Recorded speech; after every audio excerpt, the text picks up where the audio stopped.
एक राज्य बहालगढ़ में बाहुबली नाम के राजा का राज था। बाहुबली बहुत ही वीर थे। दूर दूर तक उनके मुकाबले में कोई राजा नहीं था। उनकी पुत्री राजकुमारी रूपमती बहुत ही सुंदर थी। बाहुबली की लाख कोशिशों के बावजूद रूपमती का विवाह नहीं हो पा रहा था, जिसकी वजह से बाहुबली बहुत दुखी रहते थे। एक दिन राजा बाहुबली अपनी पत्नी भानुमति के साथ बैठे रूपमती के बारे में बातें कर रहे होते हैं। भानुमति, मैं बहुत ही दुखी हूँ। इतनी कोशिशों के बावजूद भी मैं अपनी प्यारी बेटी का विवाह नहीं कर पा रहा। महाराज, आप इतना दुखी मत हो। हमारी बेटी इतनी सुंदर और काबिल है, उसे कोई न कोई लायक राजकुमार मिल ही जाएगा। तभी वहाँ रूपमती आ जाती है और मुस्कुराते हुए बोलती है, पिताजी, आप दोनों तो फिजूल में मेरी चिंता करते हो, और अभी तो मैं छोटी हूँ, और वैसे भी मुझे लड़का चाहिए जो कि मेरे पिताजी के समान वीर और गुणी हो। क्या पिताजी जैसा? बेटी, तेरे पिताजी जैसा तो पूरे संसार में एक भी वीर नहीं है। अगर अपने पिताजी से तुलना करेगी तो तेरा विवाह कभी नहीं हो पाएगा। तभी वहाँ राज्य के पुरोहित आते हैं और बोलते हैं, महारानी सही कह रही हैं। हमारे महाराज बाहुबली जैसा वीर कहाँ होगा, लेकिन हम उसे ढूंढ तो सकते हैं ना। पुरोहित जी, यूं पहेलियां ना बुझाओ और सीधी बात करो। क्या कहना चाहते हो? सही कह रहे हो पुरोहित जी, हम ऐसा ही करते हैं और सारे राजाओं और प्रजा में राजकुमारी के स्वयंवर की घोषणा करवा देते हैं। फिर बाहुबली सारे संसार के राजाओं को निमंत्रण भेज देते हैं। उधर एक दिन राजकुमारी रूपमती जंगल में शिकार के लिए जाती है। शैतान राजकुमारी को देखकर हैरान रह जाता है। अरे वाह, इतनी सुंदर लड़की है ये। लगता है कोई अप्सरा स्वर्ग से आ गई हो। इसे तो मेरी पत्नी होना चाहिए, लेकिन ये तो किसी देश की राजकुमारी लग रही है। तभी वहाँ दूसरा शैतान आता है और बोलता है, तू जिस कारण आज शैतान बना है, उसी राजा बाहुबली की लड़की है ये। याद है ना, राजा बाहुबली ने तुझे कैसे मारा था और तेरा राज्य छीन लिया था। शैतान को दूसरे शैतान की बात सुनकर गुस्सा आ जाता है और वो बोलता है, वो सारी बातें मैं कैसे भूल सकता हूँ, और उस राजा बाहुबली से बदला लेने का यही तो मौका है। अब तू देख मैं क्या करता हूँ। ऐसा कहकर शैतान एक सुंदर राजकुमार का वेश बदलता है और रूपमती के पास पहुँच जाता है। रूपमती भी इतने सुंदर राजकुमार को देखकर हैरान रह जाती है और बोलती है, कौन हो तुम और यहाँ क्या कर रहे हो? जानते हो ना, ये हमारे राज्य की सीमा है। जी राजकुमारी जी, मैं जानता हूँ। मेरा नाम विक्रम है और मैं कुंडल देश का राजकुमार हूँ। आपकी सुंदरता की तारीफ सुनकर मैं यहाँ चला आया और आपको देखकर तो मैं आप पर मोहित हो गया हूँ। शैतान की बात सुनकर राजकुमारी हंसने लगती है और बोलती है, अच्छा, मैं इतनी अच्छी लगती हूँ तो कुछ दिनों में मेरा स्वयंवर है, आओ और वहाँ मुझे जीत लो। ऐसा कहकर रूपमती वहाँ से चली जाती है और शैतान भी अपने असली रूप में आ जाता है। तुझे तो मैं जीतूंगा ही राजकुमारी। तेरे पाप से मुझे बदला जो लेना है। फिर धीरे धीरे स्वयंवर का दिन आ जाता है। उसी राज्य में रहने वाला एक सैनिक जिसका नाम सूर्य सिंह होता है, वह स्वयंवर प्रतियोगिता में पहले नंबर पर आता है। तभी वहाँ शैतान विक्रम के रूप में आ जाता है और अपनी जादुई शक्तियों से सूर्य सिंह को हरा देता है। तुम हार चुके हो सैनिक, और अब स्वयंवर के अनुसार राजकुमारी का विवाह मुझसे होगा। रूपमती भी मन ही मन विक्रम के जीतने से खुश हो जाती है। फिर राजा बाहुबली रूपमती और विक्रम का विवाह करवा देते हैं। विवाह होते ही विक्रम अपने असली शैतानी रूप में आ जाता है और बोलता है, बाहुबली, मैं कोई राजकुमार विक्रम नहीं हूँ, बल्कि शैतान हूँ, जिसको तूने मारकर का राज्य छीन लिया था। अब मेरा बदला पूरा हुआ। तेरी बेटी अब मेरी पत्नी बन चुकी है।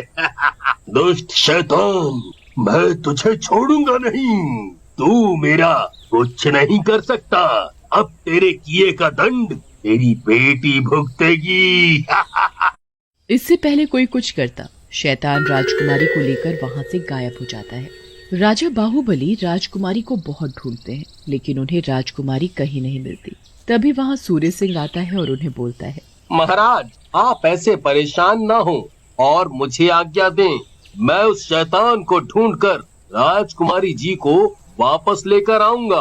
अगर तुम ऐसा कर पाए सूर्य सिंह, तो ये पूरा राज्य मैं तुम्हें दे दूंगा। महाराज, मैं इस राज्य का क्या करूंगा? मैं तो आपका एक छोटा सा सैनिक हूँ। मैं अपने कर्तव्य का पालन कर रहा हूँ। फिर सूर्य सिंह जंगल की ओर जाता है और राजकुमारी को ढूंढने लगता है। कई दिनों तक ढूंढने पर भी उसे राजकुमारी का पता नहीं चलता। भगवान, मेरी मदद करो। मैं महाराज को वचन देकर आया हूँ कि राजकुमारी को उस शैतान से छुड़ा कर लाऊंगा, लेकिन मुझे तो अब तक उस शैतान की खबर तक नहीं मिली है कि वो राजकुमारी को लेकर कहाँ गया है।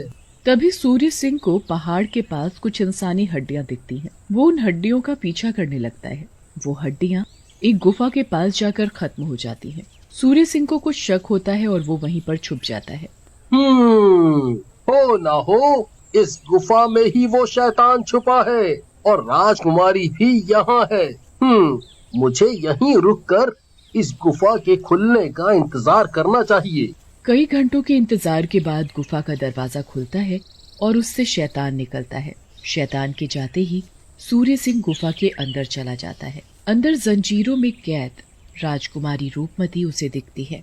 रूपमती बेहोश होती है। राजकुमारी जी, मैं सूर्य सिंह हूँ, आपका सैनिक। आंखें खोलिए, मैं आपको इस दुष्ट की कैद से आजाद कराने आया हूँ। सूर्य सिंह के बोलने पर रूपमती अपनी आंखें खोलती है और बोलती है, सूर्य सिंह, तुम यहाँ से चले जाओ।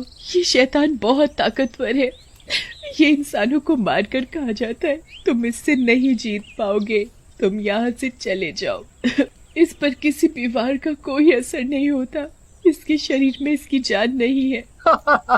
मैंने महाराज बाहुबली को वचन दिया है, राजकुमारी को मैं जिंदा लाऊंगा और मैं अपना वचन कभी नहीं तोड़ता, चाहे मेरे प्राण चले जाएं। अब तो मैं आपको आजाद करा कर ही जाऊंगा। आप पता करो कि इसकी जान कहाँ है। तभी गुफा के दरवाजे पर आवाज होती है। सूर्य सिंह गुफा में ही छिप जाता है। शैतान अंदर आ जाता है। राजकुमारी किससे बात कर रही थी? हाँ? लगता है अकेले रहते रहते पागल हो गई हो, अपने आप से बातें करने लगी हो। इस अंधेरी गुफा के अंदर तो कोई भी पागल हो जाएगा। और कितनी बदबू है यहाँ। अभी तो मैं कह रहा हूँ, मुझे अपना पति मान लो और इस गुफा से आजाद हो जाओ, लेकिन तुम मेरी बात ही नहीं सुनती। पहले तुम्हें मुझे आजाद करना होगा, तभी मैं इस बारे में कुछ विचार कर सकती हूँ। मुझे इन जंजीरों से आजाद करो। लगता है तुम मुझे पसंद करने लगी हो। इस दिन का ही तो मैं इंतजार कर रहा था। ऐसा कहकर शैतान रूपमती को जंजीरों से आजाद कर देता है और वहाँ से चला जाता है। उसके बाद कई दिनों तक यही सिलसिला चलता रहता है। एक दिन रूपमती शैतान के पास जाती है और उससे बोलती है, शैतान जी, एक बात बताओ, अगर किसी दिन आपको कोई मार गया तो? आप यहाँ अकेले रहते हो और मेरे पिताजी यहाँ के राजा हैं। आपको डर नहीं लगता? मेरी प्यारी राजकुमारी, मुझे कोई नहीं मार सकता, क्योंकि मेरी जान गुफा के बाहर लटके पिंजरे में बैठे कबूतर में है।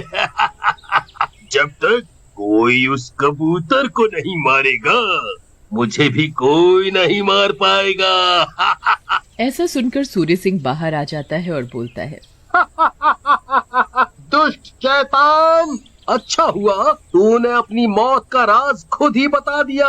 अब मैं तुझे जिंदा नहीं छोड़ूंगा और तुझसे तो मुझे स्वयंवर का बदला भी लेना है।